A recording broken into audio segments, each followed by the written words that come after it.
বিশাল মরুপথ, পাহাড়ি পথ পাড়ি দিয়ে তায়েফের মরুজমিনে গেলেন কোরআনের দাওয়াত নিয়ে, ইমানের দাওয়াত নিয়ে।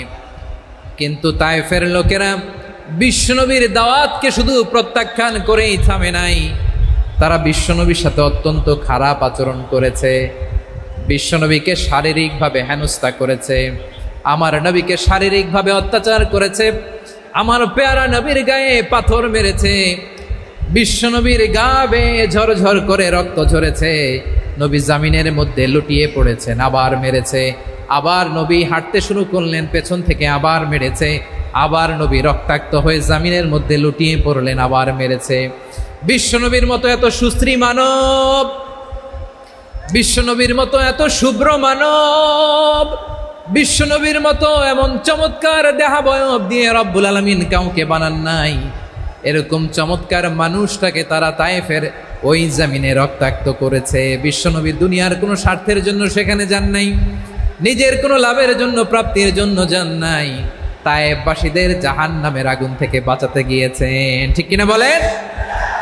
খেয়ে না খেয়ে দিন প্রচারের কাজে নিজেকে দিয়েছ বিলিয়ে, তায়েফের কাফিরেরা চিনল না সে আলো, দুষ্ট ছেলেদের পিছু দিল লেলিয়ে, পাথরের আঘাতে ক্ষত বিক্ষত হয়ে সারা শরীর থেকে রক্ত ঝরে। হে রাসূল তোমাকে ভুলি আমি কেমন করে, হে রাসূল তোমাকে ভুলি আমি কেমন করে। পারেন না আপনারা? ধরুন আমার সাথে, হাজার ব্যথা বেদনার পরে ফিরে আসনি তুমি আপন ঘরে, দিনের আলো তুমি ছড়িয়ে দিতে চলে গেলে মদিনায় মক্কা ছেড়ে।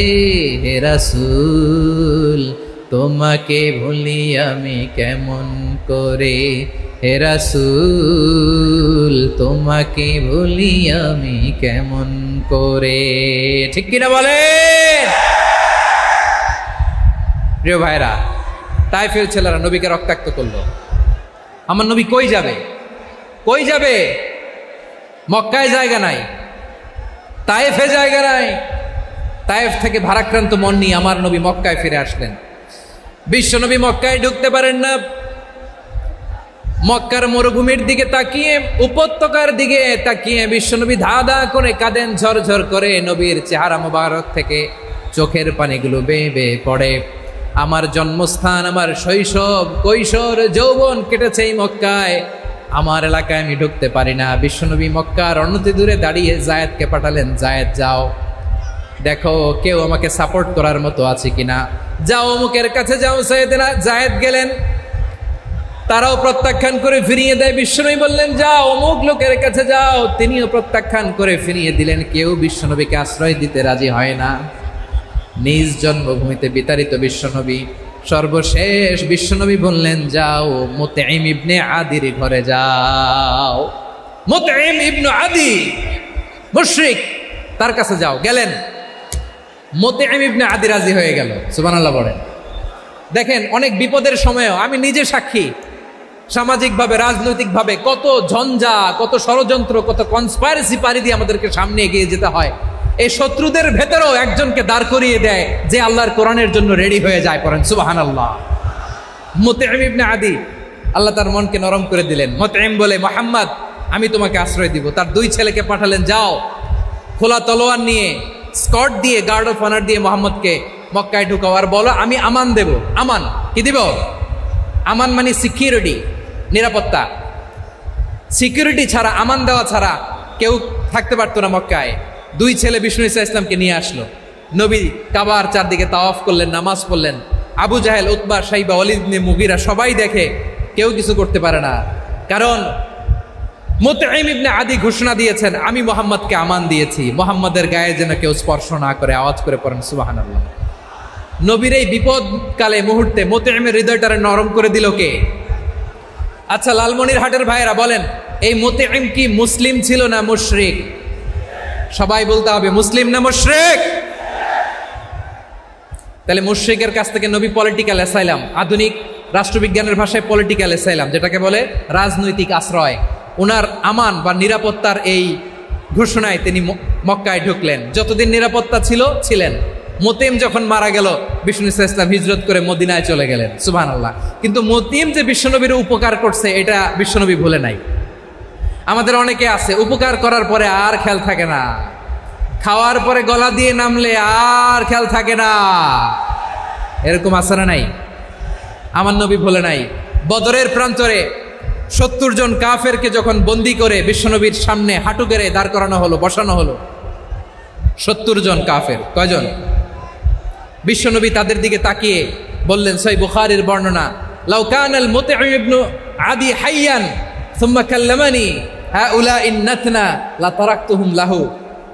বদরের প্রান্তরে 70 জন বন্দি কাফিরের দিকে তাকিয়ে আমার নবী বললেন, আজকে মুতঈম ইবনে আদি যদি বেঁচে থাকতো আর তোমাদের 70 জনের ব্যাপারে যদি মুতঈম এক বাক্যে একটা সুপারিশ করত, তার সম্মানে আজকে তোদের সবাইকে আমি মাফ করে দিতাম।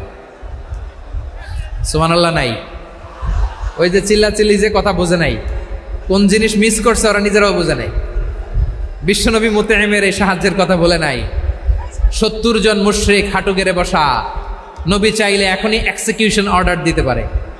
তিনি বললেন, আজকে যদি মুতঈম বেঁচে থাকতো আর মুতঈম যদি তোদের জন্য সুপারিশ করতে, এই আবর্জনাগুলোর ব্যাপারে সুপারিশ করতে, আমি মুহূর্তেই তোদেরকে এমনি মাফ করে দিতাম।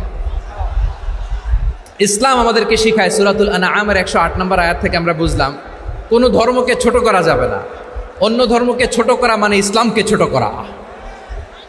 অন্য ধর্মের দেবতাকে গালি দেওয়া মানে আল্লাহকে গালি খাওয়ানো। আওয়াজ করে বলেন ঠিক কি না? খবরদার, এটা করা যাবে না। আর অন্য ধর্মের দেবতাকে যদি আপনি গালি দেন, ওরা ইসলাম থেকে দূরে সরে যাবে। যাও ইসলামের প্রতি আকৃষ্ট হয়েছিল আর কোনোদিন ইসলামের ধারে কাছে আসবে না। আওয়াজ করে বলেন ঠিক কিনা? এজন্য কখনো কোনোদিন অন্য ধর্মের দেবতাদেরকে গালি দেওয়া যাবে না। অন্য ধর্মের কোনো দেবতাদেরকে আমরা গালি দিব না, গালি দিব না, বরং ইসলামের beauty, the beauty of Islam, ইসলামের সৌন্দর্যকে আমরা তুলে ধরব। আমরা যদি বিশ্বনবী সাল্লাল্লাহু আলাইহি ওয়াসাল্লামের জীবনের দিকে তাকাই, তাহলে আমি দেখব বিষ্ণু ইসলাম মক্কাতে কিংবা মদিনাতে অন্য ধর্মের লোকদের সাথে খুব পিসফুলি লাইফ লিড করেছেন। হোক মুশরিক, হোক খ্রিস্টান, হোক ইহুদি, বিশ্বনবী সবার সাথে মিলেমিশে ছিলেন। আলহামদুলিল্লাহ বলেন। ইসলাম হচ্ছে পিসফুল রিলিজিয়ান। অন্য ধর্মের প্রতি সহনশীলতার সবক ইসলাম আমাদেরকে দেয়। কিন্তু প্রতিটি মুসলিমের এটা মনে রাখতে হবে, আল্লাহর কাছে পছন্দনীয় গ্রহণযোগ্য ধর্ম, জীবনাদর্শ একটি, সেটা হচ্ছে ইসলাম। আওয়াজ করে বলেন সেটা কি? লালমনিরহাটের ভাইয়েরা আওয়াজ করে বলুন, আল্লাহর কাছে মনোনীত ধর্ম একটি, সেটা কি? এজন্য রব্বুল আলামিন বলেন, ইন্নাদ-দীনা ইনদাল্লাহিল ইসলাম, আল্লাহর কাছে মনোনীত গ্রহণযোগ্য অ্যাকসেপ্টেড ধর্ম মতাদর্শ একটা, সেটা হলো ইসলাম। ইসলাম ছাড়া অন্য কোনো ধর্ম যদি কেউ তালাশ করে, তার ওই ধর্ম আল্লাহ গ্রহণ করবে না। ওমাই ইয়াবতাগি গায়রাল ইসলামি দীনান ফালাই ইউকবালা মিন ওয়া হুয়া ফিল আখিরাতি মিনাল খাসিরিন।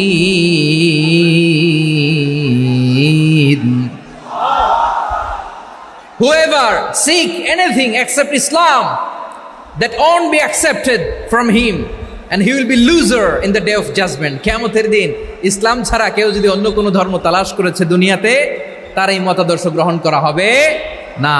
and he will be loser, সে হবে লুজার, ক্ষতিগ্রস্ত। হাই হাই কোম্পানির ম্যানেজার, ওর আমও শেষ, সালাও শেষ। আওয়াজ করে বলেন ঠিক কি না? এজন্য ইসলাম পেয়ে আমরা খুশি না বেজার? প্রত্যেক নামাজ শেষে আমরা আল্লাহরে বলি, আল্লাহ রাদিতু বিল্লাহি রাব্বা ওয়া বিল ইসলামি দীনা ওয়া বি মুহাম্মাদিন নাবিয়ান ওয়া রাসূলা। ও আল্লাহ, তোমারে রব হিসেবে পেয়ে আমরা খুশি। ও আল্লাহ, ইসলামকে ধর্ম হিসেবে পেয়ে আমরা খুশি। বিশ্বনবীকে আমাদের রাসূল পেয়ে আমরা খুশি। ঠিক কিনা বলেন? ইসলাম ছাড়া অন্য কোনো ধর্ম আমরা গ্রহণ করব না। ঠিক কিনা বলেন? আল্লাহর কাছে অ্যাকসেপ্টেড রিলিজিয়ান একটা, সেটা ইসলাম। তো বিশ্বনবী সাল্লাল্লাহু আলাইহি ওয়াসাল্লাম মক্কাতে কিংবা মদিনাতে খুব পিসফুলি এক্সিস্ট করেছেন, যে কোনো ধর্মের সাথে মিলেমিশে চলেছেন। তার প্রমাণ আমরা যদি রাসূল সাল্লাল্লাহু আলাইহি ওয়াসাল্লামের বায়োগ্রাফির দিকে তাকাই, তাহলে দেখব তিনি মুশরিকদের সাথে পিস ট্রিটি করেছেন, শান্তি চুক্তি, পিস ট্রিটি, পিস এগ্রিমেন্ট। আপনারা হুদাইবিয়ার সন্ধির নাম শুনেছেন? আমার লালমনিরহাটের কলিজার টুকরা ভাইয়েরা, হুদাইবিয়ার সন্ধির নাম আপনারা শোনেন নাই? ষষ্ঠ হিজরিতে বিষ্ণু ঈসা ইসলাম মুশরিকদের সাথে এই ট্রিটি করেছেন, চুক্তি। কাদের সাথে? মুশরিকদের সাথে। আমরা তো মুসলমান বসতে পারি না, আমরা দুই মুসলিম ভাই একসাথে বসে চা খেতে পারি না, গল্প করতে পারি না। বিষ্ণু ঈসা ইসলাম মুশরিকদের সাথে ট্রিটি করেছেন, হুদাইবিয়ার সন্ধি। এই সন্ধির আগে মক্কা থেকে কেউ মদিনায় যেতে পারে না, মদিনা থেকে কেউ মক্কায় যেতে পারে না। কিন্তু এই সন্ধির পরে ট্রাফিক স্বাভাবিক হয়ে গেল, মক্কার লোকেরা মদিনায় আসতে পারে, মদিনার লোকেরা মক্কায় আসতে পারে। এটাকে বলে সুলহে Hudaibiya, the peace agreement of Hudaibiya, শান্তি চুক্তি। আমরা পৃথিবীতে এখন অনেক শান্তি চুক্তির নাম শুনি, এগুলো সব the piece treaty of Hudaibiya থেকে কপি করা। আল্লাহু আকবার। তাহলে বিশ্বনবী সাল্লাল্লাহু আলাইহি সাল্লাম তিনি যে শান্তিপূর্ণ সহাবস্থানে বিশ্বাসী ছিলেন, মুসলমানেরা যে অন্য ধর্মের প্রতি সহনশীল, তার প্রমাণ হচ্ছে এই পিস ট্রিটি। বিষ্ণু ঈসা ইসলাম মদিনায় যে কি করলেন? মদিনায় যে বিষ্ণু ঈসা ইসলাম মদিনা চার্টার করলেন, মদিনা সনদ, সাহিফাতুল মদিনা, এটার বলে মদিনা চার্টার। যে ওয়েস্টে, ইউরোপে, আমেরিকাতে তারা অনেক চার্টার করে, এই সব চার্টার মদিনা চার্টার থেকে কপি করা। আওয়াজ করে পড়েন সুবহানাল্লাহ। বিষ্ণু ঈসা ইসলাম মদিনায় গেলেন, মদিনাতে মুসলিম, মুশরিক, ইয়াহুদি, এই তিন ধর্মের লোক মিলে সব স্টেক হোল্ডার যারা আছে সবাইকে নিয়ে বিষ্ণু ঈসা ইসলাম মদিনা চার্টার করলেন, মদিনা সনদ। পড়েন সুবহানাল্লাহ। শুধু তাই নয়, মক্কাতে বিশ্বনবী পিস এগ্রিমেন্ট করলেন, শান্তি চুক্তি মুশরিকদের সাথে। মদিনাতে যে বিশ্বনবী মদিনা চার্টার করলেন, মদিনা সনদ করলেন ইহুদিদের সাথে। আবার মদিনাতে বিশ্বনবী ইহুদিদের সাথে পিস ডায়ালগ করলেন, ইন্টারফেথ ডায়ালগ করলেন, আন্তধর্মীয় সংলাপ করলেন। যেই সংলাপের মূল ভিত্তি ছিল তাওহীদ। মূল ভিত্তি ছিল কি? তাওহীদ। বিশ্বনবী ইহুদিদেরকে ডাকলেন, আহ্বান করলেন, কুল ইয়া আহলাল কিতাবি তাআলাউ ইলা কালিমাতিন সাওয়াইন বাইনানা ওয়া বাইনাকুম আল্লা না'বুদা ইল্লাল্লাহ ওয়া লা নুশরিকা বিহি শাইআন ওয়া লা ইয়াত্তাখিযা বা'দুনা বা'দান আরবাবাম মিন দুনিল্লাহ فإن تولوا فقولوا اشهدوا بأننا مسلمون। সুবহানাল্লাহ পড়েন। বিশ্বনবী মদিনার ইহুদিদের ডেকে বললেন, ও ইহুদিরা, শোনো শোনো, আসো এমন একটা আদর্শের প্রশ্নে আমরা একত্রিত হই, যে আদর্শের প্রচার তোমাদের নবীরাও করেছে, আমিও করি, যে আদর্শের কথা তোমাদের পবিত্র ধর্মগ্রন্থগুলোতে আছে, আমার কোরআনেও আছে। সেটা হলো তাওহীদ। আমরা এক আল্লাহ ছাড়া কারো ইবাদত করব না, আল্লাহর সাথে কাউরে শরীক করব না, আল্লাহ ছাড়া কাউরে রব মানব না। পড়েন সুবহানাল্লাহ। তাহলে আমার প্রিয় লালমনিরহাটের ভাইরা, মদিনাতে যেয়ে তিনি মদিনা চার্টার করলেন, মদিনা সনদ, পিস ডায়ালগ করলেন, শান্তির সংলাপ, ইন্টারফেথ ডায়ালগ করলেন, আন্তধর্মীয় সংলাপ, যার ভিত্তি ছিল তাওহীদ। সুবহানাল্লাহ পড়েন।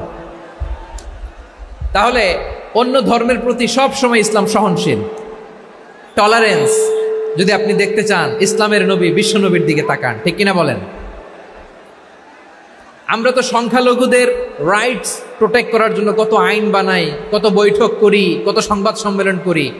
বিষ্ণু সাল্লাল্লাহু আলাইহি ওয়াসাল্লাম সংখ্যালঘুদের রাইটসের ব্যাপারে, অধিকারের ব্যাপারে যে কথা বলেছেন, শুনলে আপনি অবাক হয়ে যাবেন।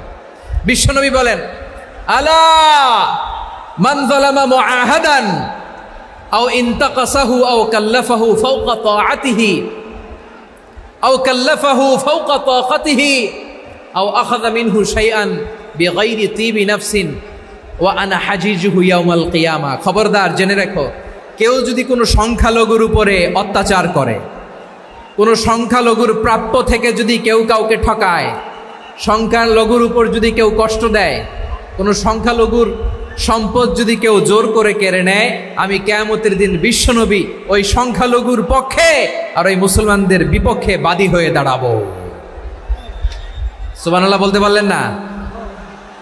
আল্লাহু আকবার। আপনি নামাজি, আপনি মুসল্লি, আপনি হাজী সাহেব, তাহাজ্জুদ পড়তে পড়তে কপালে দাগ ফেলে দিছেন, আপনার প্রতিবেশী হিন্দু, ভাবছেন আমার তো পাওয়ার আছে, ওর জমিটা দখল করি। বিশ্বনবী বলেন কিয়ামতের দিন ওই হিন্দুর পক্ষে তোর বিরুদ্ধে আমি বাদী হয়ে দাঁড়াবো।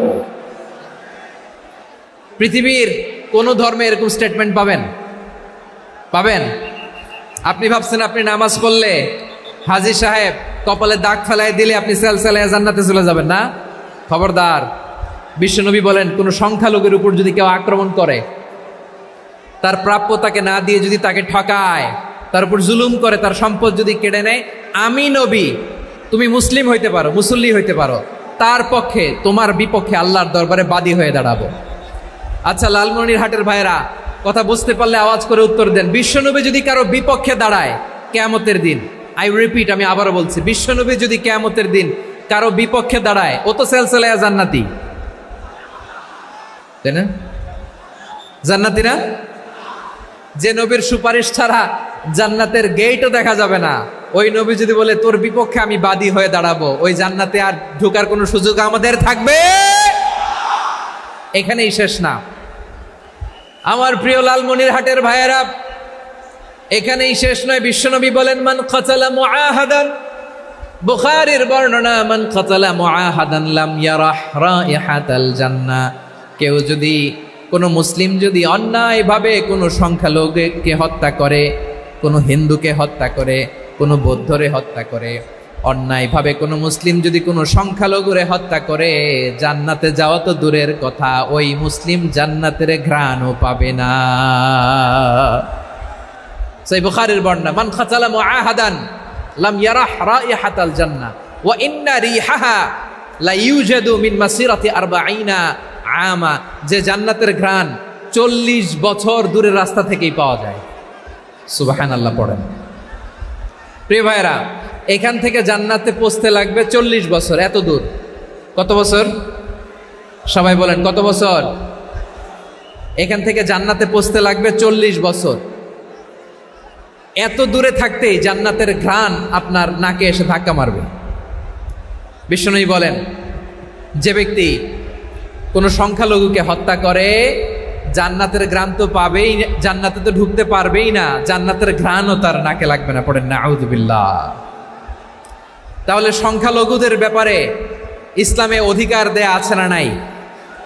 লালমনিরহাটের ভাইয়ের আওয়াজ করে বলেন, আমার সংখ্যালঘু হিন্দু ভাইদের রাইটস, অধিকার আমাদের ইসলামে প্রোটেক্টেড আছে না নাই? এখানেই শেষ না। বিষ্ণু ইসলাম আপনার অমুসলিম প্রতিবেশীর সাথে ভালো আচরণ করতে বলেছে। আমাদের হয় না, এটা মুসলিম পাড়া, ওটা বৌদ্ধ পাড়া, হয় না? অনেক সময় হয় না, এটা আমাদের মুসলিম পাড়া, ওইটা হিন্দু পাড়া, এরকম আছে না নাই? লালমনিরহাটে নাই না? আছে? হিন্দু যদি আপনার প্রতিবেশী হয় কি করবেন? ওরে কষ্ট দিবেন নাকি? কেন? ও তো হিন্দু, ও তো আমার আল্লাহরে ডাকে না, ওরে কষ্ট দিলে জায়েজ হবে না? খবরদার। বিষ্ণু ইসলাম বলেন মান কানা ইউমিনু বিল্লাহ ওয়াল ইয়াউমিল আখির ফালিউকরিম জারাহ। যে আল্লাহ বিশ্বাস করে আর আখিরাতে বিশ্বাস করে, সেজন্য প্রতিবেশীর সাথে ভালো আচরণ করে। সুবহানাল্লাহ।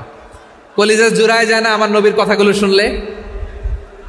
যে আল্লাহ বিশ্বাস করে, যে আখিরাতে বিশ্বাস করে, সেজন্য প্রতিবেশীর সাথে ভালো আচরণ করে। এখানে বলছে মুসলিম প্রতিবেশী বলছে, নামাজি প্রতিবেশী বলছে, আল্লাহওয়ালা প্রতিবেশী বলছে না। প্রতিবেশী আস্তিক হোক নাস্তিক হোক, প্রতিবেশী মুমিন হোক মুশরিক হোক, প্রতিবেশী হইলেই তার সাথে ভালো আচরণের দরকার আছে না নাই? আমার প্রিয় লালমনিরহাটের ভাইয়েরা, বিষ্ণু ইসলাম ওনার ইহুদি প্রতিবেশীদের দেখাশোনা করতেন। আওয়াজ না শোনা যাক, আমারও তো দেখা যায়, আমারও তো দেখা যায়। তাকায় থাকেন, তাকায় থাকলে সওয়াব হবে। কোরআনের কথা যেখান থেকে হয় এদিকে তাকায় থাকলেই বরকত। তাকায় থাকেন। জি জি, মাইক, আমি তো আর মাইক ঠিক করতে আসি না এদিকে, এই মাইক ঠিক করব, ওই মাইক ঠিক করব, ওদিকে পাইলট বলবে হুজুর চলে আসেন। জি বসুন বসুন, মাশাআল্লাহ, হ্যাঁ খুব শান্ত, ঠিক আছে। পুলিশ ভাইরা না খেয়ে দিনরাত আপনারা যাতে সুশৃঙ্খল একটা প্রোগ্রাম উপহার পান এটাই চেষ্টা করতেছে, আপনাদেরকে কষ্ট দিতে আসে নাই, একটু একটু সহযোগিতা করেন। জি মাশাআল্লাহ, হ্যাঁ ঠিক আছে। আমার প্রিয় ভাইরা, প্রতিবেশী আস্তিক হোক নাস্তিক হোক, মুসলিম হোক হিন্দু হোক, তার সাথে ভালো আচরণ করতে হবে। বিষ্ণু ইসলাম ওনার ইহুদি প্রতিবেশীর বাসায় যেতেন। কোন প্রতিবেশী? ইহুদি। আওয়াজ করে বলেন, কোন প্রতিবেশী? ইহুদি। এক ইহুদি কিশোর বিষ্ণু ইসলামের খেদমত করতে, ইহুদি ছেলে আমার নবীর খেদমত করতো, তারা ছিল নবীর প্রতিবেশী। তো অনেক দিন হয় ইহুদি ছেলেটা আসে না। বিষ্ণুনবী খোঁজ দিলেন, ঘটনা কি? একটা ইহুদি ছেলে না আমার খেদমতে আসতো, ছেলেটা কই? খোঁজ নিয়ে জানলেন ছেলেটা অসুস্থ। বিষ্ণু ইসলাম ওই ইহুদির বাড়িতে চলে গেলেন ওই ছেলেটাকে দেখা করার জন্য, ভিজিট করার জন্য। সুবহানাল্লাহ পড়বেন না? গেলেন, যে দেখে ইহুদি ছেলেটা মুমূর্ষ, যান যান যায় যায় ভাব, বিছানায় পড়ে আছে, তার বাবা দাঁড়ানো। বিশ্বনবী তার মাথার পাশে বসলেন, মাথায় হাত বুলিয়ে দিলেন, আর ছেলেটাকে বললেন আসলিম, হে ইহুদি ছেলে আসলিম, ইসলাম ধর্ম গ্রহণ করো। তো ছোট্ট ছেলে ভাবে আমরা ইহুদি, এখন ইসলাম ধর্ম গ্রহণ করলে আব্বা যদি বকা দেয়, ফানাযারা ইলা ওয়াজহি আবি, ছেলেটা তার বাবার চেহারার দিকে তাকালো, দেখি আব্বা কি কয়। আব্বা যদি বলে তাইলে ইসলাম ধর্ম গ্রহণ করবে। ইহুদি ছেলেটা তার বাবার দিকে যখন তাকালো, ওর বাবা বলে আতি আবুল কাসিম, আবুল কাসিম যা বলে তাই করো। আবুল কাসিম হচ্ছে বিষ্ণু ইসলামের একটা কুনিয়াত, উপনাম। আমার রাসূলের বড় ছেলের নাম ছিল কাসেম। যেমন দেখবেন আমাদের এলাকায় কারো ছেলের বড় ছেলের নাম যদি হয় আব্দুল্লাহ, এরা আব্দুল্লাহর বাপ বলে ডাকে। কারো বড় মেয়ের নাম যদি হয় ফাতেমা, এরা কি ডাকে? ফাতেমার বাপ বলে না? তো বিষ্ণু ইসলামের বড় ছেলের নাম ছিল কাসেম। ইহুদি বাবা বলল আতি আবুল কাসেম, আবুল কাসেম যা বলে তাই শোনো, মানে মোহাম্মদ যা বলে তাই শোনো। এই কথা শুনে ছেলে সাহস পাইছে, ছেলে আবার পড়তে আরম্ভ করলো আশহাদু আল্লাহ ইলাহা ইল্লাল্লাহ ওয়া আশহাদু আন্না মুহাম্মাদার রাসূলুল্লাহ, পড়েন আল্লাহু আকবার। বিশ্বনবীর আহ্বান শুনে ওই আহ্বানে সাড়া দিয়ে ইহুদি ছেলে শাহাদা পড়ে মুসলমান হয়ে গেল। তার হৃদয়টারে ইমানের নূর দিয়ে আলোকিত করে দিল কে? প্রিয় ভাইরা, এবার রাসূল সাল্লাল্লাহু আলাইহি ওয়াসাল্লাম বের হয়ে আসলেন ঘর থেকে, আর বললেন আলহামদুলিল্লাহিল্লাযী আনকাযাহু মিনান নার, প্রশংসা সে আল্লাহর যে আল্লাহ জাহান্নামে চলে যাচ্ছিল প্রায় এমন একটা লোককে মুহূর্তের মধ্যে কালেমায়ে শাহাদাতের বদৌলতে জান্নাতি বানায় দিলেন। আওয়াজ করে পড়েন সুবহানাল্লাহ। এই হাদিস থেকে আমরা কি শিখলাম? What is the moral of the story? এক নম্বর স্টোরি হলো, প্রতিবেশী ইহুদি হোক হিন্দু হোক, যাবেন, সুসম্পর্ক রাখবেন, উপহার দিবেন, বিপদে পাশে দাঁড়াবেন, তাইলেই তো আপনাদের প্রতি, মুসলমানদের প্রতি তারা আকৃষ্ট হবে, ঠিক কিনা বলেন? আপনি যদি হিন্দুদের সাথে বৌদ্ধদের সাথে নাই মিশেন, নাস্তিকের কাছে নাই যান, তো ইসলামের সৌন্দর্যটা ওরা বুঝবে কেমনে? আমার অনেক হিন্দু পরিচিত ভাই আছে, ওরা আমাদের ইফতারির প্রোগ্রামে এসে একসাথে ইফতারি করে। অনেক মদখোর আমার সাথে বসে একসাথে ডিনার করে, হাফ প্যান্ট পরা, গলায় স্বর্ণের চেইন, হাতে স্বর্ণের ব্রেসলেট, আইসা আমার সাথে ডিনার করছে, আছে এরকম। গাঁজাখোর, আমি বলি আসো, welcome welcome to my dinner, আসো বসো, বসলেই তো আমি ওর ডিএনএ, চিন্তার ডিএনএ চেঞ্জ করে দেওয়ার সুযোগ পাবো, চিল্লায় বলো ঠিক কি না? আসতে হবে আমার কাছে। Our door is open, the door of Islam is open 24/7। সব সময় আমাদের ইসলামের দরজা আমার অমুসলিম ভাইদের জন্য খোলা আছে না নাই? এই হাদিস থেকে দুইটা শিক্ষা। এক নম্বর শিক্ষা, প্রতিবেশী মুসলিম হোক অমুসলিম হোক, যান, অসুস্থ হইলে একটু আপেল নিয়ে যান, আঙ্গুর নিয়ে যান, কমলা নিয়ে যান, তাদের সাথে ভালো আচরণ করেন। ইসলামের বিউটি দেখে, সৌন্দর্য দেখে অবাক হবে, নসিব ভালো হলে কোনোদিন কালিমা পড়ে মুসলমান হয়ে যাবে, ঠিক কিনা বলেন? তাহলে অমুসলিমের সাথে ভালো সম্পর্ক। বিশ্বনবী ইহুদির বাড়িতে গেলেন, ইহুদির বাড়ি, আর আমার মুসলমান ভাই আমার কাফের বলে, এরকম আছে না নাই? হ্যাঁ, মুসলিম মুসলিমরা দেখতে পারে না, সহ্য করতে পারে। বিশ্বনবী সাল্লাল্লাহু আলাইহি ওয়াসাল্লাম ইহুদির বাড়িতে গেলেন, এটা একটা শিক্ষা। আরেকটা শিক্ষা হলো, ভাইয়েরা ধাক্কা মারে এসে সামনে এসে কি লাভ? প্রোগ্রাম তো শেষ হচ্ছে, এখনই শেষ হচ্ছে, তো এই যে আমাদের বক্সি ভাই ওয়াদা নিল, হাত তোলালো, মিম বলে এত কথা বলল, তো আমি জেলায় জেলায় যে খালি হাত নাড়াই তোমাদের জন্য নাকি? হ্যাঁ, হাত নাড়াই শুধু, এই ধাক্কাইতে ধাক্কাইতে এদিকে এসে হাত নাড়াইতেছে। হয়েছে তো, দেখলাম তো, ঠিক আছে, মাশাআল্লাহ, অনেক সুশৃঙ্খল, অন্যান্য যে কোনো জেলার চেয়ে অনেক সুশৃঙ্খল। আমার দিকে তাকাও, আমার দিকে তাকাও, ঠিক আছে। এই যে দাঁড়িয়ে আছে, একটা ছেলে নড়ে না, দেখছেন? মাশাআল্লাহ, মাশাআল্লাহ, মাশাআল্লাহ। হ্যাঁ, এইভাবেই। আর কয়েকটা মজাদার কথা আছে, শোনো। এই হাদিস থেকে আমাদের শিক্ষা হলো, আমার প্রতিবেশী যেই ধর্মের হোক আমি সম্পর্ক রাখবো। অসুস্থ হলে যাব, কি বলেন ভাইরা? যাবেন না? যাবেন না আপনারা? আচ্ছা, 2 নম্বর শিক্ষা হলো, বিষ্ণু ইসা ইসলামের খাদেম ছিল ইহুদি, এতদিন খেদমত করলো, একদিনও বিশ্বনবী ওরা কালিমার দাওয়াত দেয় নাই। কারণ কি? বিশ্বনবী একটা ভালো সময়ের অপেক্ষা করতেছিলেন, প্রপার টাইমিং। দায়ীর কাজ হচ্ছে দাঈ ইলাল্লাহ, সে হচ্ছে সুযোগ সন্ধানী। দায়ী সুযোগ খোঁজে, কখন দাওয়া দিলে ব্যাটে বলে হবে, ঝোপ বুঝে কোপ মারে, ঠিক কিনা বলেন? বিষ্ণু ইসলাম ভালো সময়ের অপেক্ষা করতেছিলেন, দেখি ভালো সময় আসুক আসুক আসুক আসুক। আস্তে আস্তে এমন সময় আসছে, ছেলে এবার মুমূর্ষ। অসুস্থ ব্যক্তির হৃদয় অত্যন্ত নরম থাকে। হসপিটালে যখন কেউ যায় তার হৃদয়টা বড্ড নরম থাকে, মৃত্যুর ভয়ে তার অন্তরটা নরম থাকে, ঠিক কিনা বলেন?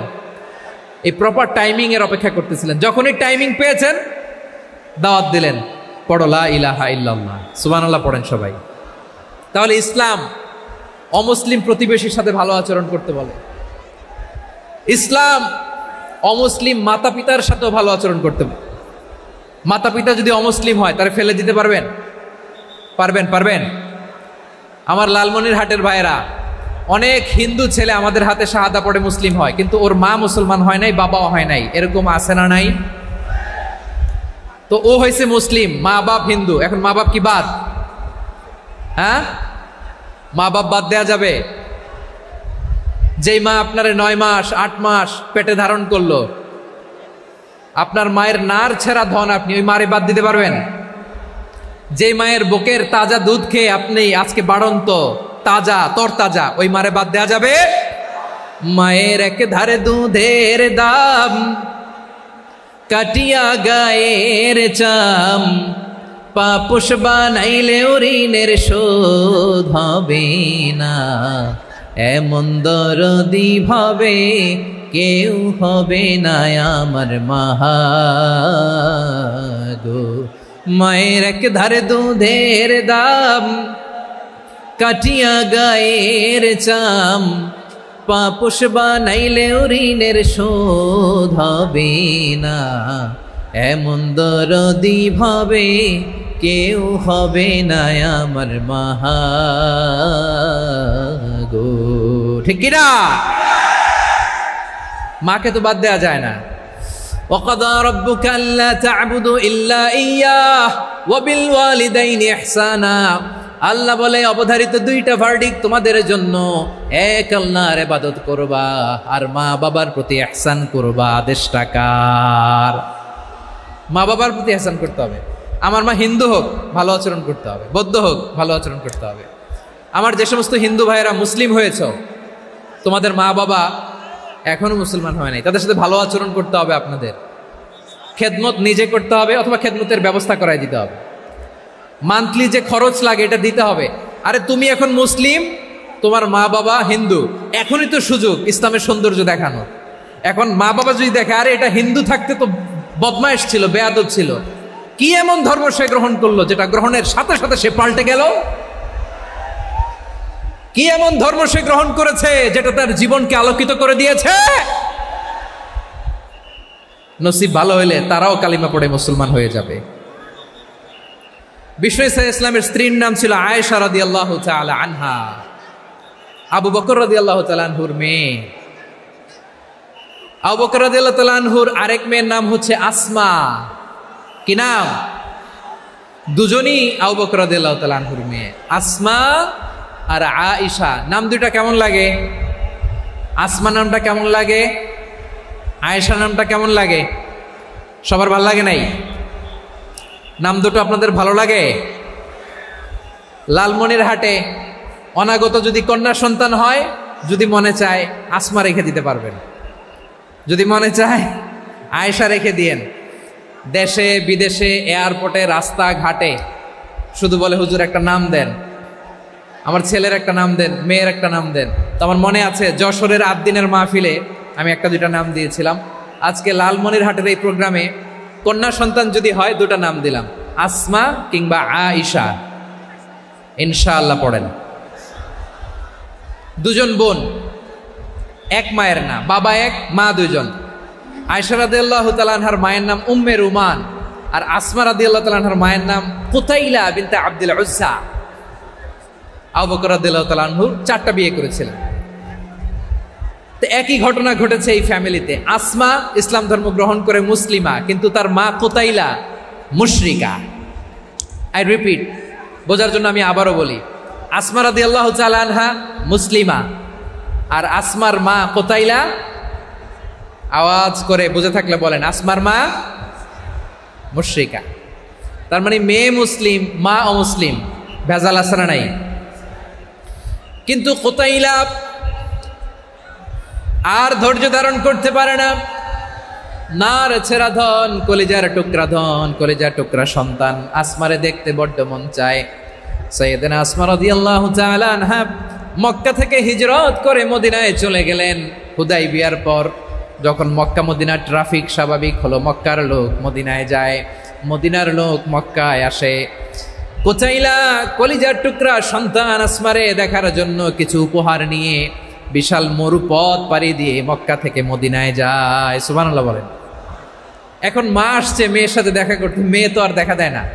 মেয়ে ভাবছে আমার মা তো মুশরিকা, অপবিত্রা, তার সাথে কি দেখা দেয়া যাবে? বিশ্বনবীর দরবারে চলে গেলেন। সুবহানাল্লাহ বলেন। কি সৌভাগ্যবান ছিল তারা, মাসলা জানার দরকার হলেই নবীর দরবারে চলে যেত। ঘরে বউয়ের সাথে ঝগড়া হলে নবীর দরবারে চলে যেত। অনেক সাহাবী বলে আমার পেটে ক্ষুধা লাগলো আমি নবীর কাছে চলে যেতাম, কারণ নবীর চেহারার দিকে তাকালেই আমার পেটের ক্ষুধা মিটে যেত। সাইয়েদনা আসমা রাদিয়াল্লাহু তাআলা আনহা বিশ্বনবীর কাছে চলে গেলেন, যে বললেন ইয়া রাসূলুল্লাহ ইয়া হাবিবাল্লাহ ইন্না উম্মি কাদিমাতুন ইলাইয়া ওয়া হিয়া রাগিবা। আমার মা মক্কা থেকে অনেক দূর মরুর পথ পাড়ি দিয়ে উপহার সামগ্রী নিয়ে মদিনায় আমার সাথে দেখা করতে এসেছে গো নবী। আমার জানতে বড্ড ইচ্ছে হয় আমি আমার মুশরিকা মায়ের সাথে একটু দেখা করতে পারবো কিনা। আফা আসিলুহা, আগে যেমনি আমি আমার মায়ের সাথে ভালো আচরণ করতাম, যেমনি আমি আমার মায়ের সাথে সদাচরণ করতাম গো নবী, এখন আমি মুসলিমা মা মুশরিকা, এখনো কি আগের মতো সদাচরণ করতে পারবো নাকি? বিশ্বনবী বললেন নাম সিলিহা, হ্যাঁ রে আসমা, অবশ্যই অবশ্যই, আগে ঠিক যেমন তুমি তোমার মায়ের সাথে ভালো আচরণ করতে এখনো তেমনি আগের মতো ভালো আচরণ করবা। আওয়াজ করে পড়েন সুবহানাল্লাহ। কি ইসলাম আমরা পেয়েছি, কত ব্রড মাইন্ডেড আমাদের ইসলাম, কত ওপেন মাইন্ডেড ইসলাম, কত ওপেন আপ করতে পারে, চিন্তা করতে পারেন। বিষ্ণু বললেন হ্যাঁ অবশ্যই, নাম সুলিহা, আগে যেমনি ভালো আচরণ করছো আসমা এখন ওই রকমই করো, পারলে আরো বাড়ায় করো। সুবহানাল্লাহ বলেন। তাহলে আমার যে হিন্দু ভাইয়েরা হিন্দু বোনেরা ইমানের বদৌলতে দৌলতে আপনি ধন্য হয়েছেন, আপনার আম্মা আব্বা এখনো মুসলমান হয় নাই, তাদের জন্য দোয়া করেন, তাদের জন্য দোয়া করেন, আল্লাহ যেন তাদেরকেও ইমানের দৌলত দান করে। আমরা সবাই পড়ি আমিন, আরো জোরে পড়েন আমিন।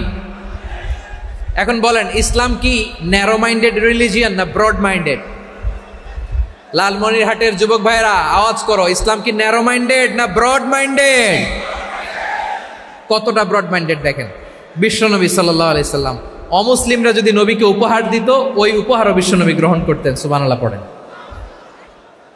আপনার অমুসলিম বন্ধু যদি উপহার দেয় সেটাও আপনি নিতে পারবেন, যেটা নেওয়া জায়েজ। কিন্তু আপনার বন্ধু যদি আপনার মদের বোতল দেয় নিতে পারবেন? হ্যাঁ, মদের বোতল দিলে পারবেন না। আপনার বন্ধু যদি আপনার পর্ক দেয়, পর্ক শূকরের গোশত মিশ্রিত কোনো খাবার, ওটা নিতে পারবেন না। হালাল যে কোনো জিনিস নিতে পারবেন। বিশ্বনবী সাল্লাল্লাহু আলাইহি ওয়াসাল্লাম অমুসলিমদের দেয়া হাদিয়া গ্রহণ করতেন। কেমন নবী ছিলেন, আমার নবীরে চিনে নেন, আমার নবীর অ্যাটিটিউড জেনে নেন।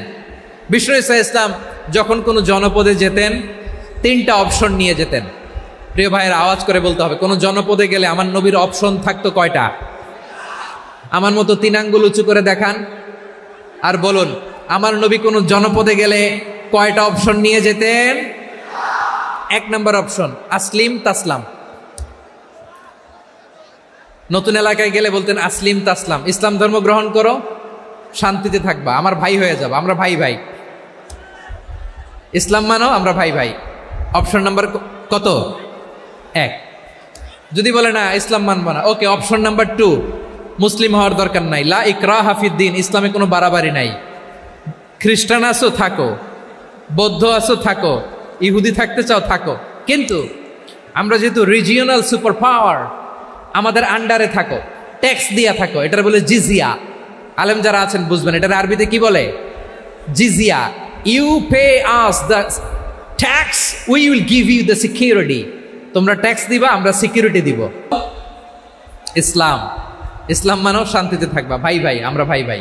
অপশন নাম্বার 2, ট্যাক্স দাও, আমরা নিরাপত্তা দিব, মুসলিম হওয়া লাগবে না। এখন 1 নাম্বারও মানে না, 2 নাম্বারও মানে না, মুসলিম হব না, ভালো, খ্রিস্টান থাকো, ট্যাক্স দাও, আমরা সিকিউরিটি দিব না, এইটাও মানি না। বিষ্ণু বলেন তাহলে তলোয়ার আমাদের আর তোমাদের মাঝে ফায়সালা করবে।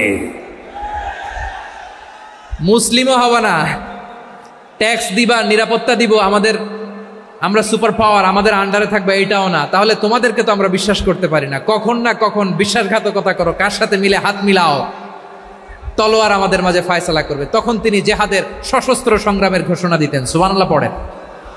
দেখেন পশ্চিমারা জেহাদকে এইভাবে চিত্রায়িত করে না, ওরা জেহাদ বলতে বোঝায় তলোয়ার, হাত কাটো, গলা কাটো না। জেহাদ সশস্ত্র সংগ্রাম 3 নম্বরে।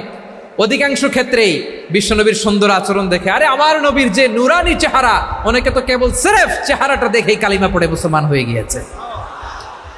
যারা মুসলিম হয় নাই তারা তাদের ইসলামেই বলবৎ ছিল, ট্যাক্স দিয়ে ইসলামের আন্ডারে ছিল। যারা এটাও মানে নাই ওইটাও মানে নাই, তাদের বিরুদ্ধে জেহাদ।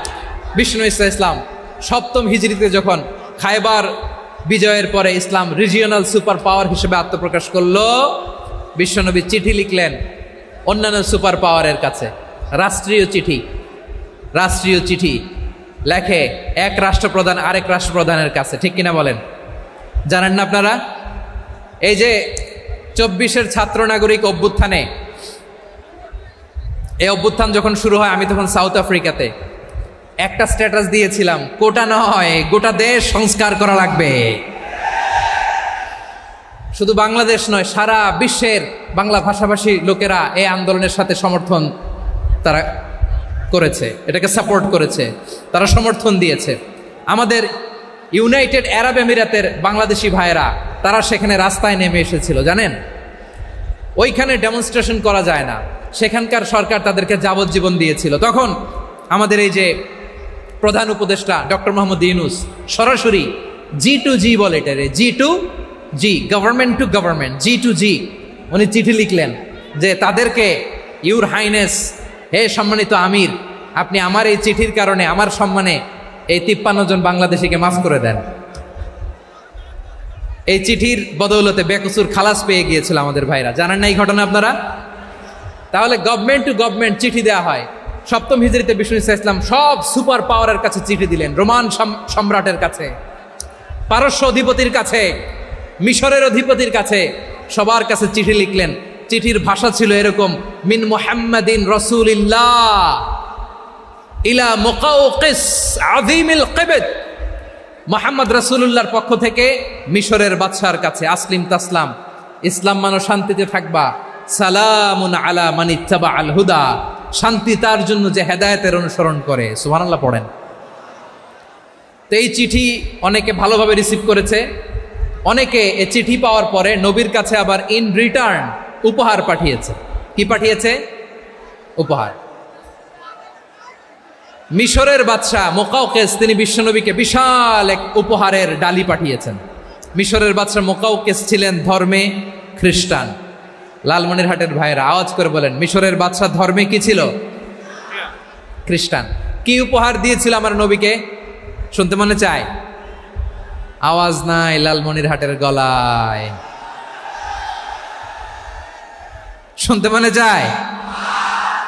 1000 স্বর্ণ মুদ্রা, 1000 স্বর্ণ মুদ্রা, 2টা খ্রিস্টান দাসী, একজনের নাম মারিয়া বিনতে শামাউন আল কিবতিয়া, আরেকজনের নাম সিরিন বিনতে শামাউন আল কিবতিয়া। একজন খ্রিস্টান দাস 20 থান কাপড় জামা বানানোর জন্য, আমরা নবী যেন সেলাই করে জামা বানাতে পারে এজন্য 20 থান কাপড়, 20 থান ফাইন গার্মেন্ট, সুবহানাল্লাহ পড়বেন না?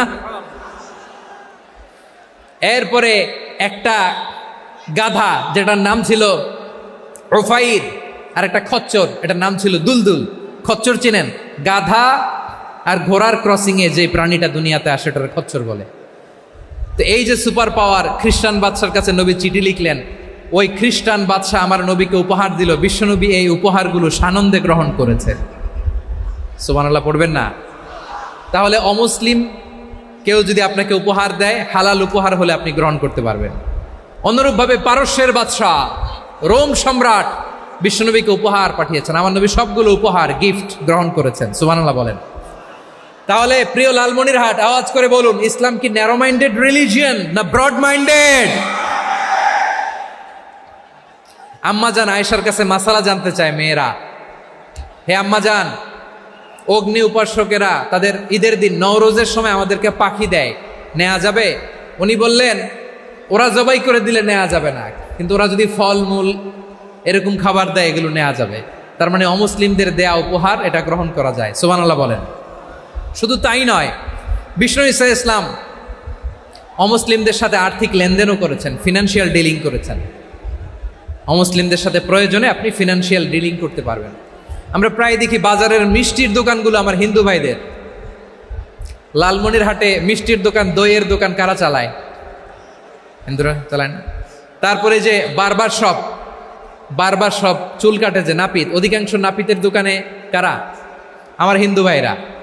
তা আপনি চুল কাটতে পারবেন কিনা? পারবেন কিনা বলেন? পারবেন। তার দোকান থেকে দই মিষ্টি কিনতে পারবেন কিনা?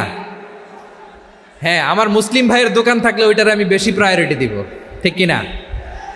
কিন্তু যদি তাদের সার্ভিস নিতে চান, প্রোডাক্ট নিতে চান, পারবেন। তার দলিল সহিহ বুখারী, আম্মা জান আয়েশা রাদিয়াল্লাহু তাআলা আনহা বলেন, ইশতারা রাসূলুল্লাহ সাল্লাল্লাহু আলাইহি ওয়াসাল্লাম মিন ইয়াহুদিয়িন তুআমান ওয়া রাহানাহু দিরআহু মিন হাদিদ। রাসূল সাল্লাল্লাহু আলাইহি ওয়াসাল্লাম এক ইহুদির কাছ থেকে, কার কাছ থেকে?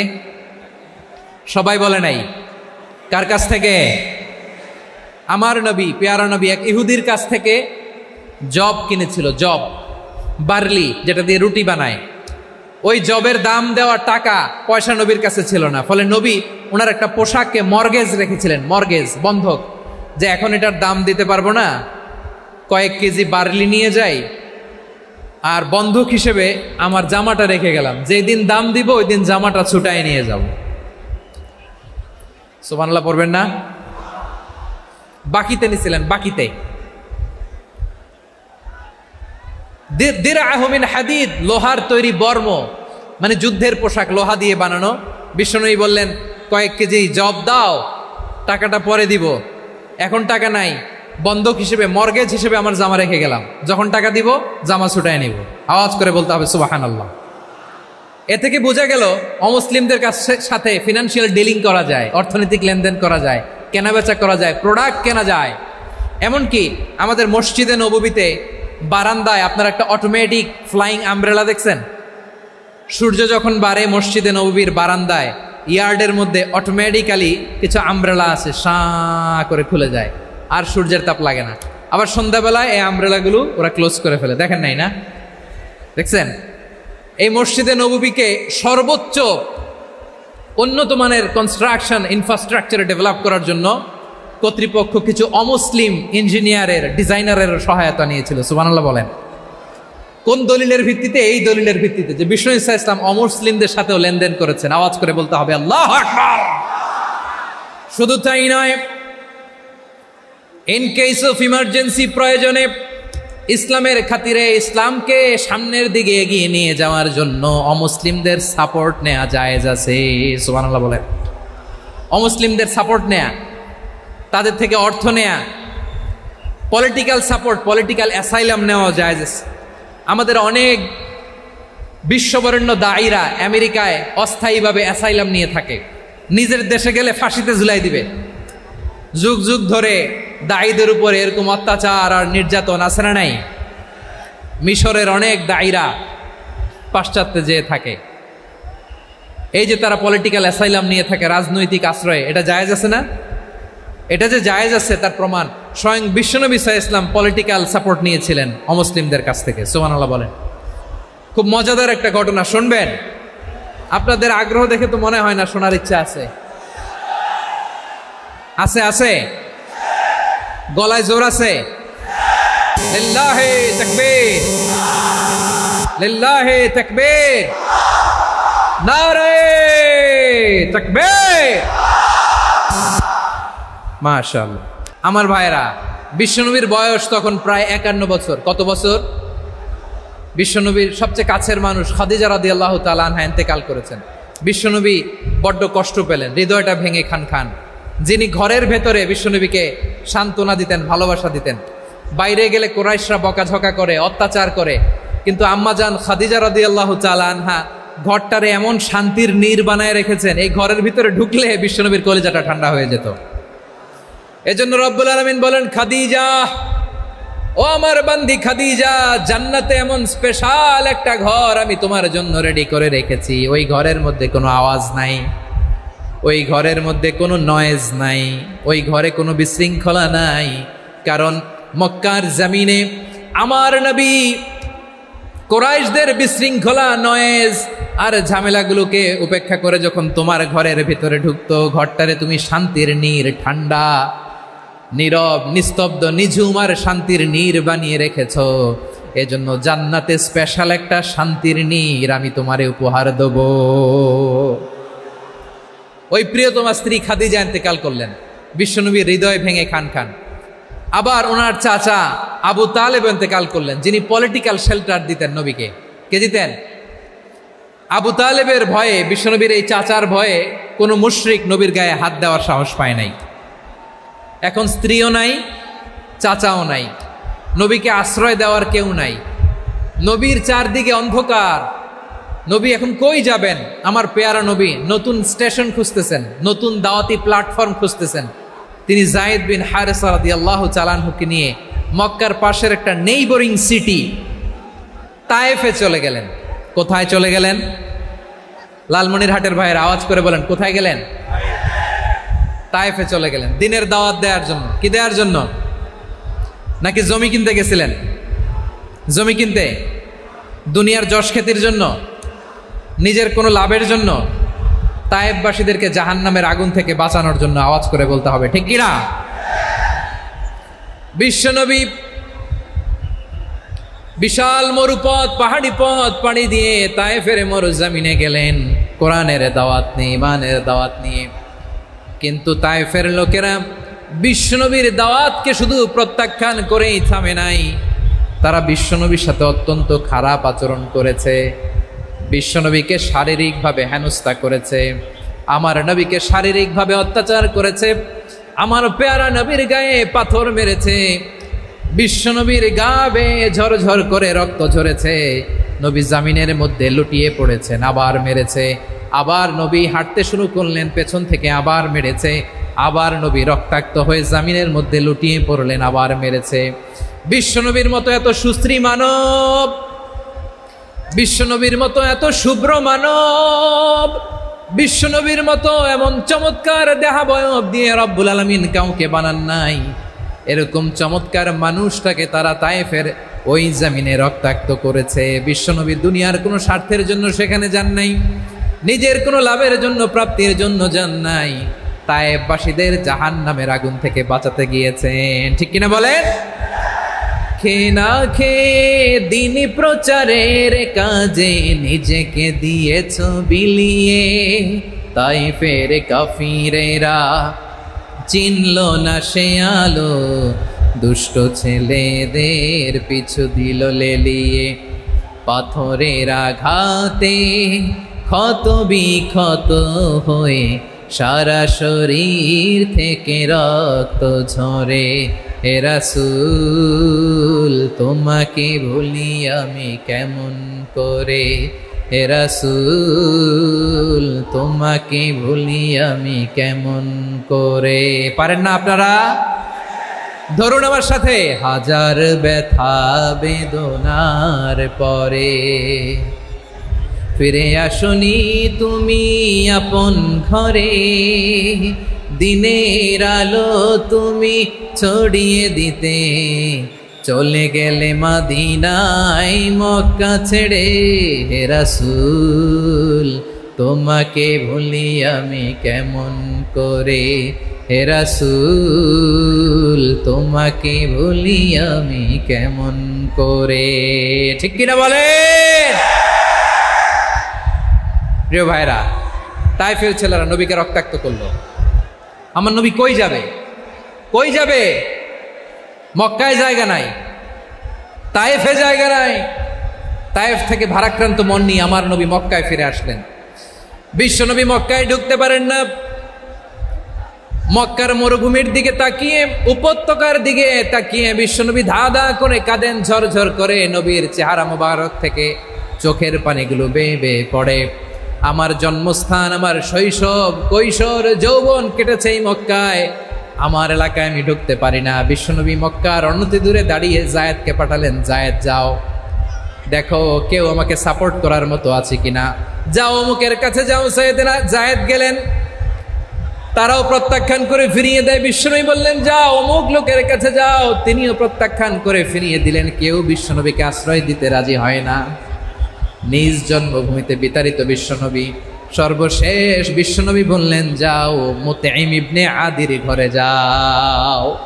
মুতঈম ইবনে আদি মুশরিক, তার কাছে যাও। গেলেন, মুতঈম ইবনে আদি রাজি হয়ে গেল। সুবহানাল্লাহ বলেন। দেখেন, অনেক বিপদের সময়ও আমি নিজে সাক্ষী, সামাজিকভাবে রাজনৈতিকভাবে কত ঝঞ্ঝা, কত ষড়যন্ত্র, কত কনস্পাইরেসি পাড়ি দিয়ে আমাদেরকে সামনে এগিয়ে যেতে হয়। এই শত্রুদের ভেতরেও একজনকে দাঁড় করিয়ে দেয় যে আল্লাহর কোরআনের জন্য রেডি হয়ে যায়। পড়েন সুবহানাল্লাহ। মুতঈম ইবনে আদি, আল্লাহ তার মনকে নরম করে দিলেন। মুতঈম বলে, মুহাম্মদ আমি তোমাকে আশ্রয় দিব। তার দুই ছেলেকে পাঠালেন, যাও খোলা তলোয়ার নিয়ে, স্কট দিয়ে, গার্ড অফ অনার দিয়ে মোহাম্মদকে মক্কায় ঢুকাও, আর বলো আমি আমান দেব। আমান কি দিব? আমান মানে সিকিউরিটি, নিরাপত্তা। সিকিউরিটি ছাড়া, আমান দেওয়া ছাড়া কেউ থাকতে পারতো না মক্কায়। দুই ছেলে বিষ্ণু ইসা ইসলামকে নিয়ে আসলো। নবী কাবার চারদিকে তাওয়াফ করলেন, নামাজ পড়লেন। আবু জাহেল, উতবা, শাইবা, ওয়ালিদ ইবনে মুগীরা সবাই দেখে, কেউ কিছু করতে পারে না। কারণ মুতঈম ইবনে আদি ঘোষণা দিয়েছেন, আমি মুহাম্মদকে আমান দিয়েছি, মুহাম্মদের গায়ে যেন কেউ স্পর্শ না করে। আওয়াজ করে পড়েন সুবহানাল্লাহ। নবীর এই বিপদকালে মুহূর্তে মুতঈমের হৃদয়টারে নরম করে দিল কে?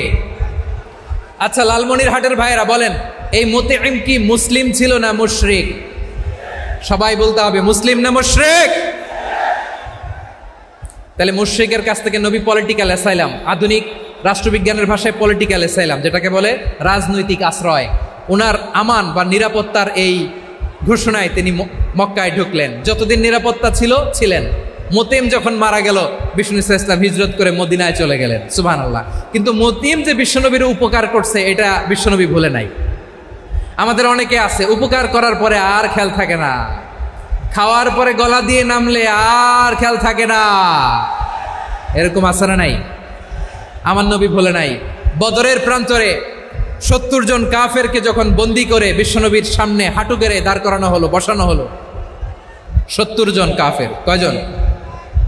বিশ্বনবী তাদের দিকে তাকিয়ে বললেন, সহিহ বুখারীর বর্ণনা, লাউ কানাল মুতঈম ইবনে আদি হাইয়ান সুম্মা কাল্লামানি হাউলাই নাতনা লা তারাকতুহুম লাহু।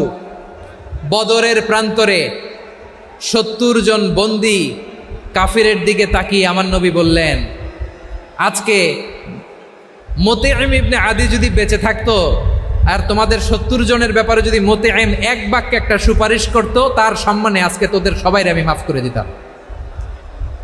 সুবহানাল্লাহ নাই? ওই যে চিল্লাচিল্লি যে কথা বোঝে নাই, কোন জিনিস মিস করছে ওরা নিজেরাও বোঝে নাই। বিশ্বনবী মুতঈমের এই সাহায্যের কথা বলে নাই।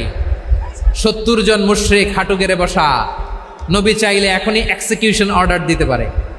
তিনি বললেন, আজকে যদি মুতঈম বেঁচে থাকতো আর মুতঈম যদি তোদের জন্য সুপারিশ করতে, এই আবর্জনাগুলোর ব্যাপারে সুপারিশ করতে, আমি মুহূর্তেই তোদেরকে এমনি মাফ করে দিতাম। এবার বলেন, ইসলাম কি ন্যারো মাইন্ডেড না ব্রড মাইন্ডেড? শুধু তাই নয়, যাকে যে সম্মান দেয়ার আমার নবী দিতেন, হোক আস্তিক হোক নাস্তিক, হোক মুসলিম হোক অমুসলিম। বিষ্ণু ইসলাম যখন রোমান সম্রাটের কাছে চিঠি লিখেছেন, আমার প্রিয় লালমনিরহাটের ভাইরা, অল্প কয়েক মিনিট কয়েকটা জরুরি কথা বলবো, এদিকে তাকান, এদিকে তাকান। রোমান সম্রাটের কাছে বিশ্বনবী যখন চিঠি লিখলেন মিন মুহাম্মদ রাসূলিল্লাহ ইলা হিরাকলা আযীমির রোম, মুহাম্মদের পক্ষ থেকে হিরাক্লিয়াসের কাছে, যিনি হচ্ছেন আযীমির রোম। এটা নবী নিজ থেকে বানায় লিখছেন অতিরিক্ত সম্মান দিয়ে। কোন রাষ্ট্রপ্রধান যখন আসে তাদেরকে আমরা কি বলি জানেন? তার নামের শেষে HE এটা লিখতে হয়, H.E. মানে হিজ এক্সেলেন্সি। কি লেখে? হিজ এক্সেলেন্টি, অথবা ইউর হাইনেস, ইউর ম্যাজেস্টি। দেখেন, বিশ্বনবী সাল্লাল্লাহু আলাইহি ওয়াসাল্লাম সব নবীদেরও নবী, তিনি একজন মুশরিক খ্রিস্টান সম্রাট রোমান সম্রাটের কাছে চিঠি লিখতে যেয়ে লিখতেছে, ইলা হিরাকলা আযীমির রোম, হিরাক্লিয়াসের কাছে আমার চিঠি, যিনি রোমের আযীম, হিজ হাইনেস, মানে রোমের অনেক সম্মানিত এক বাহাদুর। আওয়াজ করে বলেন সুবহানাল্লাহ। তার মানে যাকে যে সম্মান দেয়ার এটা বিশ্বনবী দিতেন। এমনকি যেই ইহুদিরা ভালো ছিল, এই ইহুদিদেরও প্রশংসা করেছেন বিশ্বনবী মুহাম্মদুর রাসূলুল্লাহ সাল্লাল্লাহু আলাইহি ওয়াসাল্লাম। এক ইহুদির প্রশংসা করেছেন বিশ্বনবী। ইহুদির কার? আমি তো আমার ভাইয়ের প্রশংসা করি না, আমি তো এক আলেম আরেক আলেমরে স্পেস দেই না, আমি তো এক দায়ী আরেক দায়ীর সাথে বসতে চাই না। আমার নবী ইহুদির প্রশংসা করে। কার প্রশংসা? ওই ইহুদির নাম ছিল মুখাইরেক। সিরাত গ্রন্থ ঘাটলে পাবেন। তিনি বলেছেন, মুখাইরেক খাইরু ইয়াহুদ, Mukhayriq is the best of the Jews. জুইসদের মধ্যে সে সবচেয়ে ভালো। কেন প্রশংসা করলেন তার? এর কারণ মদিনা চার্টারে কথা ছিল সব ধর্মের মুসলিম, মুশরিক, ইহুদিরা মিলে মদিনাকে রক্ষা করবে। কিন্তু তৃতীয় হিজরিতে যখন উহুদের যুদ্ধ শুরু হলো, সবার কথা ছিল যেই আক্রমণ করে আমরা মদিনাকে বাঁচাবো। কোন শহরকে বাঁচাবো? মদিনাকে। কিন্তু কুরাইশরা যখন অ্যাটাক করলো, ইহুদিরা আর আসে না, ইহুদিরা আর বেরোয় না। বিষ্ণু বললেন, ওহে ইহুদিরা, তোমরা না চুক্তি করলে আমার সাথে যে মদিনা বাঁচাতে সবাই ঝাঁপিয়ে পড়বো, আসো। একটা ইহুদিও বেরোয় না, কেউ আসে না সেদিন, একজন ছাড়া। তার নাম মুখাইরেক। তার নাম কি? মুখাইরেক বাহাদুরের মতো ঘোড়সাওয়ার হয়ে বেরিয়ে গেলেন এবং বললেন, গোটা ইহুদি সাম্রাজ্যের একজনও যদি না আসে, আমি মুখাইরেককে কেউ ঘরে আটকে রাখতে পারবে না। বেরিয়ে আসলেন, এসে বললেন, আমি মুহাম্মদের পক্ষে যুদ্ধ করব। আমি মারা গেলে আমার সম্পদ আমার উত্তরাধিকারীরা পাবে না, আমার সম্পদ তোমরা মুহাম্মদকে দিয়ে দিবা। সুবহানাল্লাহ বলেন। উহুদের ময়দানে 70 জন মুসলমান শহীদ হলো। এই ইহুদি, সেও মুসলমানের পক্ষে যুদ্ধ করে নিহত হলো। সুবহানাল্লাহ বলেন। মুসলিমদের লাশ যখন নিয়ে আসা হলো, এই মুখাইরিকের লাশও নিয়ে আসা হলো। মুসলিমদের লাশের পাশে মুখাইরিকের লাশ দেখে বিশ্বনবী মুখাইরিকের প্রতি অনেক খুশি হলেন। আর বিশ্বনবী খুশি হয়ে বললেন, মুখাইরিক খায়রু ইয়াহুদ, মুখাইরিক, যদিও তুমি ইহুদি, তারপরেও তুমি সব ইহুদিদের মধ্যে সেরা ইহুদি। পড়েন সুবহানাল্লাহ। আমার নবী ইহুদিকেও সম্মান দিতে কার্পণ্য করে নাই। আওয়াজ করে বলেন আল্লাহু আকবার। প্রিয় ভাইরা, এবার সর্বশেষ আওয়াজ করে বলেন, ইসলাম কি ন্যারো মাইন্ডেড নাকি ব্রড মাইন্ডেড? সবাই বলেন, ন্যারো মাইন্ডেড না ব্রড মাইন্ডেড? এজন্য অমুসলিম হইলেই তারা আমাদের শত্রু নয়। শত্রু কারা? এই লালমনিরহাটের ভাইয়েরা শোনেন, শত্রু কারা? যে সমস্ত অমুসলিম আমাদেরকে নিশ্চিহ্ন করে দিতে চায়, যে সমস্ত অমুসলিম আমাদের ভূখণ্ড থেকে আমাদেরকে তাড়িয়ে দিতে চায়, যে সমস্ত অমুসলিম আমার ধর্ম নিয়ে তুচ্ছতাচ্ছিল্য করে চিল্লায় বলেন ঠিক কিনা, তারা আমাদের শত্রু। সাধারণ অমুসলিমরা আমার শত্রু নয়। এই যে হিন্দুরা থাকে, এরা আমার ভাই, বৌদ্ধরা আমার ভাই, খ্রিস্টানরা আমার ভাই, ইহুদিরা আমার ভাই। তারা দিনই ভাই নয়, তারা মায়ের পেটের ভাই নয়, তারা মানবিক দিক থেকে ভাই। ও মানুষ, আমিও মানুষ। ইসলাম মানুষকে সম্মান করে, চিল্লায় বলো ঠিক কিনা। যারা আমাদের অস্তিত্বকে নিশ্চিহ্ন করতে চায়, যারা আমাদের ভূখণ্ডকে দখল করতে চায়, যারা আমাদেরকে নিয়ে মকারি করে, ফান করে, টিটকারি করে, আমার ধর্ম নিয়ে খেলা করে, তাচ্ছিল্য করে, ওদের বিরুদ্ধে আমাদের জিহাদ। সাধারণ মুসলিম আমাদের শত্রু নয়। আপনি জানেন নিউ ইয়র্কে, আমি তো নিউ ইয়র্কে ছিলাম অনেকদিন, ওখানে ফিলিস্তিনিদের পক্ষে যখন আমরা মিছিল করেছি অনেক ইহুদি আমাদের সাথে মিছিলে দাঁড়িয়েছে, কারণ ওরাও জানে এই ভূখণ্ড ফিলিস্তিনিদের ভূখণ্ড। আওয়াজ করে বলো লালমনিরহাট ঠিক কি না? ইসরায়েলের রাজধানী খোদ তেল আবিবে অনেক ইহুদিরা বেঞ্জামিন নেতানিয়াহু তার বিরুদ্ধে মিছিল করেছে। তো তারা কি আমাদের শত্রু? না। অনেক খ্রিস্টান আমাদের সাথে আমাদের স্বার্থ রক্ষায় আমাদের পাশে দাঁড়িয়েছে। খেয়াল রাখবেন, হিন্দু আর হিন্দুত্ববাদ এক নয়, ইহুদি ধর্ম আর জায়নিজম এক নয়। জায়নিজমের বিরুদ্ধে আমাদের সংগ্রাম, আমাদের জেহাদ, চিল্লায় বলেন ঠিক কিনা? এই যে ফিলিস্তিনের ভাইয়েরা, তারা তাদের স্বাধীনতা সংগ্রামের জন্য লড়াই করছে, করে যাচ্ছে, আমরা এটাকে সমর্থন জানাই, চিল্লায় বলো ঠিক কিনা? কাশ্মীরের ভাইয়েরা স্বাধীনতার জন্য সংগ্রাম করছে, আমরা সেই সংগ্রামকে সমর্থন জানাই, আওয়াজ করে বলো ঠিক কিনা? যারাই আমাদের ইসলামকে নিশ্চিহ্ন করতে চায় তাদের বিরুদ্ধে আমাদের সংগ্রাম, আওয়াজ করে বলতে হবে ঠিক কিনা? ওই সমস্ত দুর্বৃত্তদের সাথে আমাদের কোনো সম্পর্ক নাই। আমরা যদি ঐক্যবদ্ধ থাকতে পারি, ওই দুর্বৃত্তরা চান্স পাবে না। আমরা ঐক্যবদ্ধ থাকতে রাজি আছি। লালমনিরহাটের ভাইয়েরা, আমরা ঐক্যবদ্ধ থাকলে ওই দুর্বৃত্তদের কালো হাত ভেঙে দিতে আমাদের সময় লাগবে না। তাদের কালো হাত ভেঙে দিতে রাজি আছে মুসলমান? কারা কারা রাজি? দু হাত তুলে দেখাও।